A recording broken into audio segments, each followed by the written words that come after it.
దేవుడు కనిపించి ఏం కావాలని అంటే మళ్ళీ వెళ్తాం మేమంత చిన్ననాటికే.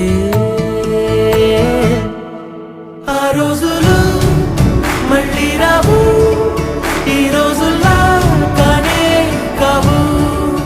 అంతేలేని ఆనందాలు వెంటే వస్తే అంతే చాలు. ఆ రోజులు మళ్ళీ రావు, ఈ